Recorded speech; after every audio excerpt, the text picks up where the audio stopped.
মা আসছি। কোথায় যাচ্ছিস? বারে আজকে পড়া আছে না।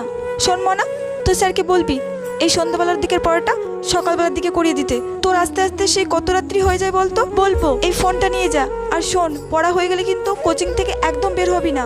তুই আমাকে নাহলে তোর বাবাকে যে কোনো একজনকে ফোন করবি, আমরা গিয়ে তোকে একজন নিয়ে আসবো, ঠিক আছে?